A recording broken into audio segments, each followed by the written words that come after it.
Assalamu alaikum. We are offering a compact but thorough online explanation of Pakistan Studies, Paper 1, Code number 2059/1 of the year 2020-2021. These online classes will comprise of history and geography separately.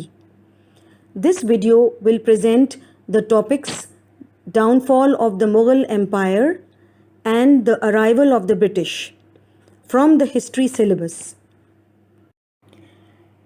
Decline of the Mughal Empire. Today we are discussing the famous imperial dynasty of the Mughals who ruled over the subcontinent for nearly 331 years, that is between 1526 till 1857. Mughal dynasty was founded by Zahiruddin Babur and the last emperor was Bahadur Shah II or Bahadur Shah Zafar. Nearly 50 years after the death of Emperor Aurangzeb marked the end of the Mughal Empire in India. There are many causes for the failure of the Mughal rulers in running India, followed by the sad end of the mighty rule.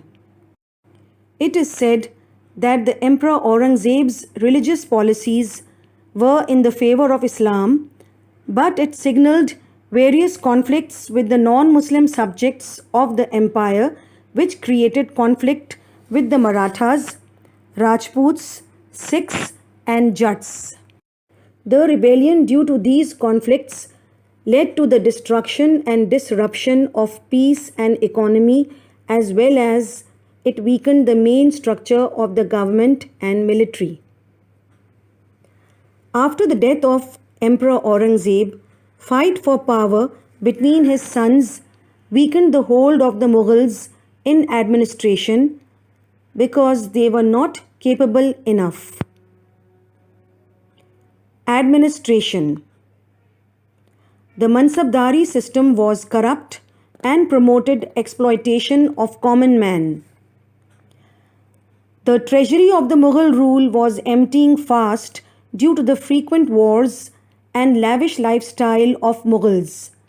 Because of this, the military and other expenditures were affected. Military expenditure. As the Mughal rule extended far and wide, it needed equally large army for the security of the nation. A large number of rebellions from all the sides made the budget of the military very enormous. Declining military expertise. The main cause of the decline of the military expertise of Mughals was their complacency. They thought their glory and power will remain forever, due to which they became ineffective militarily. Economic bankruptcy by the nobles and foreign intruders. After the Mughal military became ineffective, rebellions broke from all the sides and the nobles had a tight grip on the power compared to the emperor. That is why Alamgir too was killed by the powerful courtiers. As a result of the weak control of the emperor, tax and revenue collection was declined, which led to the short of finance for the empire. Later, Nadir Shah of Iran and Ahmad Shah Abdali from Afghanistan looted Delhi heartlessly, which broke the backbone of Mughal economy. Pleasure seeking. The pleasure-loving and merry-making pursuits of the Mughal emperors expedited the downfall of the empire. These rulers were more interested in fine arts like painting and architecture, etc. They patronized singing and dancing in their courts. For the purpose, they established harems which included wives, concubines and female servants, etc. On the coronation of any of the Mughal ruler or whenever any ruler was recovered from serious illness, they celebrated festivals for many days. in which the monarch or the princess were weighed in gold and silver, after which the series of dance parties and feasts were held in which hundreds of dishes were served. All this was a mere display of wealth, whereas the people of India suffered from abject poverty and other problems, which were not paid a heed by any of the rulers. Arrival of the British. The emergence of the British challenge was the biggest reason of the downfall of the Mughal Empire, in my opinion.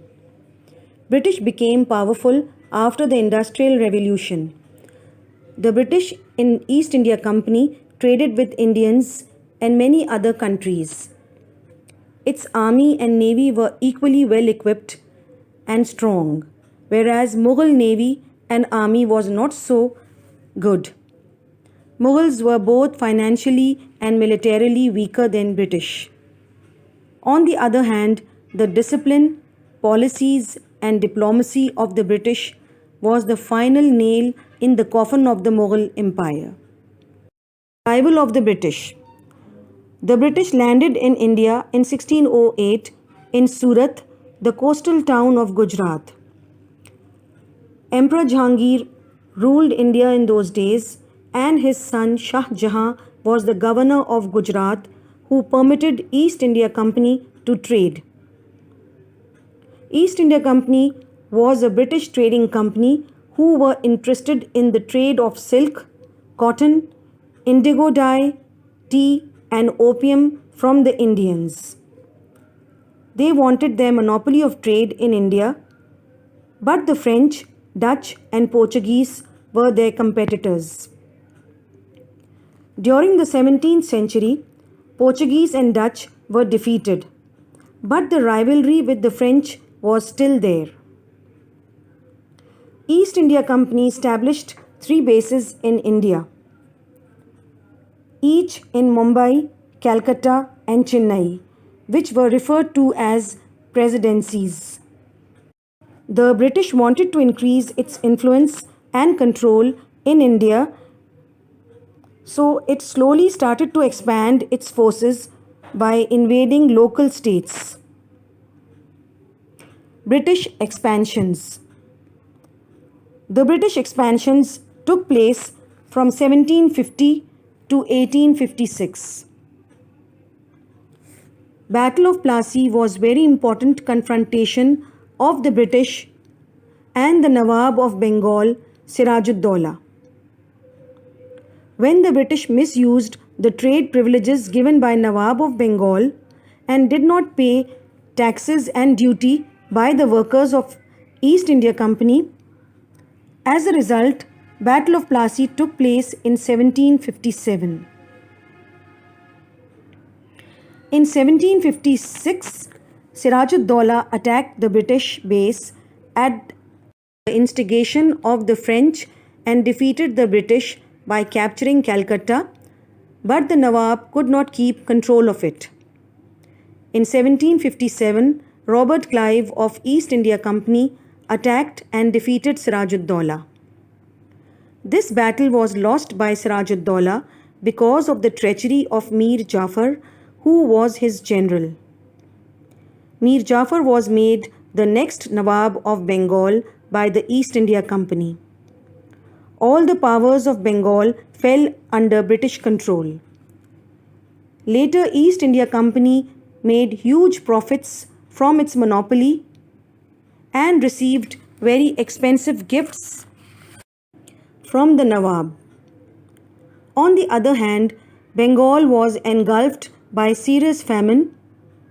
Thousands died, and the British government was forced to take action against this corruption. So a law was passed in 1784 in which the government took the direct control of the administrative powers. It appointed a Governor General to control the presidencies and other affairs.